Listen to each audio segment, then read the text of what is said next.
So I'm not gonna lie to you guys. Let's just hit the record button. Okay, there's no script. This is not a voiceover. Obviously, as you can look at my beautiful, handsome face. All right. There's no editing. At least to a severe extent. No. This is a simple sit down between me and you, where I try to convince you to check out Sonic IDW. All right. Those of you who are uneducated fake fans of the series, will probably be wondering, what is Sonic IDW? Silent Sonic fan. Okay, I've heard my friends mention it. I've heard my favorite YouTubers mention it. But I don't necessarily know what it is. I'm not really too interested in alternative Sonic media like the movies or Prime, or maybe I just don't read comics, so I'm not necessarily informed of what's going on in that realm of Sonic media. So, what is IDW necessarily? Well, a lot of you should be familiar with what Archie was.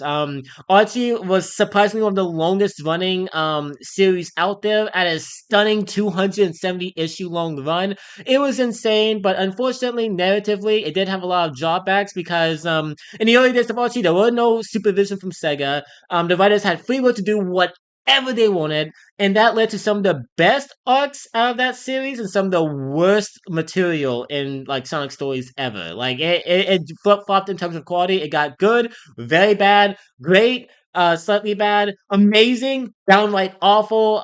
Yeah, and there was a lot of weird things introduced. It took inspiration from a lot of the American media, the American localization of Sonic back then. So there were like Mobians. It was Dr. Robotnik was the way he was until they like made him game version. It was a whole thing. Okay, long story short, Archie was crazy. It was crazy. It was insane.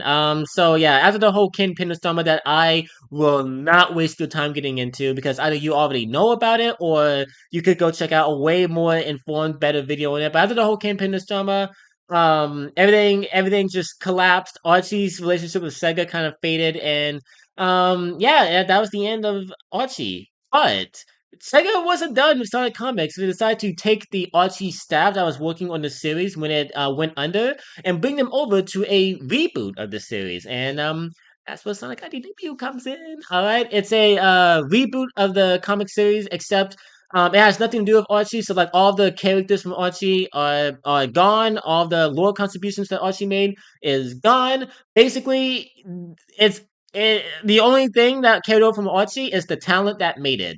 Everything story wise just got yeeted out of existence and will probably never come back, unfortunately. Okay, I'm sorry, you Sally Acorn fans. Okay, but I don't know if she'll ever come back. I don't know if she'll ever come back. If Ian Flynn got to say, he'd probably do it, but Sega's very strict on what they're allowed to do. So yeah, so basically IDW not only is more faithful to a lot of the game elements, so basically all the characters behave exactly as they should. And it takes place within the Japanese side of the lore. And it's like, just very reminiscent of what you would see in a main game, but it's actually canon to the main games. We just got recent confirmation that both Sonic Prime and Sonic IDW are canon to the series. And Sonic Prime being canon, I might make a separate video on that because I don't like that decision at all. I really don't. But this being canon is awesome, and let me tell you guys why. Because the purpose of this video is to convince you by IDW to get into the series. And yeah, so why am I talking about this series? Why do I have this in my hands? What's going on here? The reason I'm very passionate about Sonic IDW is because even though it's beloved by the Sonic community, this series is somehow super underrated. It's very underrated. All right. Basically, if you're into Sonic stories and you're really in love with the voting characters, you are doing yourself a massive, massive disservice not owning any Sonic IDW issues or not engaging in the material reading any of it. Okay. And here's why. The head writer of the series, Ian Flynn, is possibly the best Sonic writer of all time. He understands the writing characters more than practically anyone does. He's a really talented writer. He is awesome. He even engages with the community a good bit. And yeah, he is responsible for crafting a lot of these stories, and is basically the director of the series. And yeah, these are some of the best Sonic stories I've ever seen, and that's the main reason to get into it. Okay, there's a lot of crazy things that happen in Sonic IDW that you'd be completely missing out if I'm not gonna try to spoil anything, but missing out on a lot of awesome stuff if you were not reading the series and exclusively focusing on what you see in the games. Okay, I love the games, but whereas those are kind of self-isolated adventures that carries on a lot of the ongoing lore of the series. This series kind of just goes wild. Okay, it goes wild. It brings back a lot of familiar characters that haven't been in the limelight for a while. Clean the Rabbit, Roots the Bats. I was gonna say Shadow the Hedgehog, but he was pretty prominent in Forces. Basically, a lot of characters. The Chaotix, anyone you can name that's not from Archie. They make an appearance here, and these stories are just so good, guys. They're really good. So far I've read the first 12 issues. That's what I'm holding right now. The Harper collection contains the first 12 issues of the first arc. I am not going to spoil, what happens in this arc, but I will say this. It is easily like some of the best Sonic storytelling out there. Ian Flynn, he does an amazing job with even with all the guidelines and stuff that he's restricted from, doing. Still he manages to turn out such a huge bar of quality regarding just how these characters act. Sonic acts the way he should. Tails acts the way he should. The only character who's out of character is Shadow, but that's because of all the strict guidelines that Sega has on him. Other than that, everyone behaves the way they should. This series was basically the biggest course correction out there before Frontiers released. Okay, if you guys thought Frontiers was super heavy on course correction, this series not only does it treat every character with respect, but it actually takes place directly after Forces, and it clears up a lot of plot holes in Forces, such as why was there a fake Metal Sonic? Why was Knuckles away from the Master Emerald? Why Tails was a cowardly punk ass bitch boy? Okay, it answers all those questions, and it does it successfully, and it's really good. And there's a lot of twists and turns in these first 12 issues. Now, granted, like this specific thing that I am holding, which I encourage you all to buy if you want to get into the series, because I want to do the stuff in the first issue. Um, it does play things simple. It does play things by the basics a little bit because it's trying to introduce the world like this crazy run of characters to new readers. And it's also trying to, like I said, like course correct a lot of things and establish a lot of new things. So it plays things simple, but I've seen what lies with the Metal Virus arc. I've seen snippets of what's going on currently with the series, and yeah, no, things get nuts, guys. And even in this, I'm doing this like these first 12 issues a huge disservice because there's a lot of crazy shit that happens in these first 12 issues. I'm not gonna spoil anything, but there's a returning villain that comes back that I was super happy to see. All right. If you're a fan of a certain Sonic game that came out in 2003, you're gonna want to read this, guys. You're gonna want to read this, okay? But yeah, and then also second reason, the artwork is gorgeous. I'm gonna try to pull out a convincing little snippet for you guys to see. Now, these aren't from the panels. It's just artwork that they put in the back of the collection. Just look at this, okay? This looks beautiful. This looks beautiful. Let me flip to the next page. All right, this like I don't know who does all of the art, but whoever they are, it's just amazing. I think it's like Tyson something. I don't know. So if you guys want to see like what the actual panels look like, I'm gonna try to pull up something good and without spoiling anything. Okay, that's the main goal. Okay, here we go. Here we go. Here we go. I got something. Yep, here we go. Sonic and Shadow doing their usual stick. Look at this. Okay, this is what the actual panels look like. This looks really good, if you couldn't tell. All right, the art in this is amazing. It's super colorful. Just the actual like designs for the characters look really good.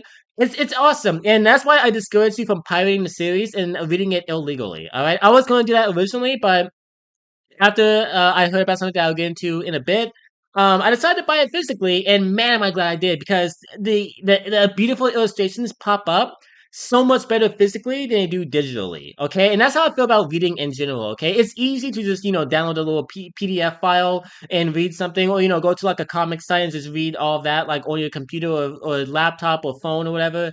But it's just not the same as having it physically. It's not the same as having it actually in your hands. And once this series goes out of print, you're gonna regret not buying it physically. Sonic Archie. If I wanted to read all Sonic Archie physically, there'd be no way I could unless I synced hundreds, if not thousands of dollars online to buying all these, treasured, unopened, or like sealed copies. And yeah, no, fam, no, no, no, no, no. I'm not gonna buy 270 issues that are probably like 50, if not $100 a piece, just so I can experience that story like physically. No, All right, no, no, no. So yeah, that's why I highly encourage you to like buy this physically, guys. And another reason is because the comic industry has been struggling recently. All right, you've been watching me and Gamebox Sonic podcast, and you heard us talk about it. IDW is struggling. Okay, the publishing people who made this series, they're struggling because they're like kind of like you guys remember what happened to Telltale? They bought the license to write a lot of comics for a lot of popular series such as TMNT and stuff. And those licenses are really expensive, and the sales they're getting from the comics aren't matching the expenses they're putting into not only obtaining the licenses but keeping them and pumping out issues for them. So yeah, they've had to drop several IPs already, and Sonic may be one of them. And like I just stated, like these stories are amazing. They look beautiful.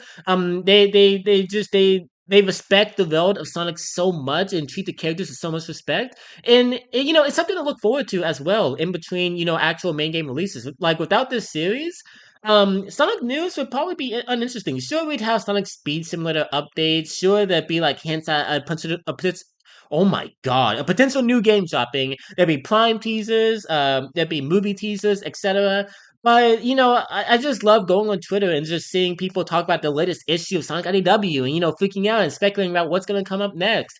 This series is just so good at drawing your attention and keeping you engaged, and it's so underrated, guys. It's so underrated. People love them, and yet they're still underrated because not enough people talk about it. And yeah, I really want to encourage you guys to just go out there and buy more of these issues, like I mentioned earlier. Like the illustrations are beautiful. You gotta get them before they go out of print. They won't go out of print anytime soon. Okay, but I'm just saying, like once you're a grown up, once you're a big daddy, all right, and you got children, you got a wife, and you're like, man.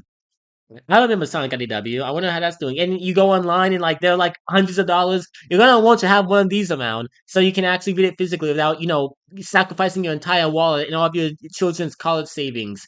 Okay, so so yeah, I just want to just make this little quick video and also do a quick little experiment and see how the camera hold up and how this was doing. If you guys are wondering how you can purchase Sonic IDW, they're on Amazon right now. A lot of these hard book collections are on there. They got a Harper Collection 1, a Harper Collection 2, and a Harper Collection 3, but I don't know if it's just released or if it's still coming out. But yeah, Harper Collection 2, I know starts off the Metavirus saga, but I don't know how many individual issues that arc takes up.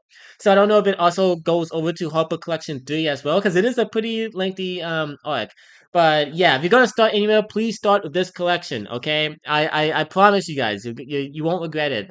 But yeah, I just want to give a shout out to my boy IDW to make a quick video talking about it, and yeah. But anyways, I hope you guys have enjoyed this video. If you guys have already read some IDW or you're really into it, let me know what you think. Anyways, I hope you guys have enjoyed. If you haven't, please like, subscribe. Let me know if you want more of these camera videos. As always, I will see you guys next time. Peace out.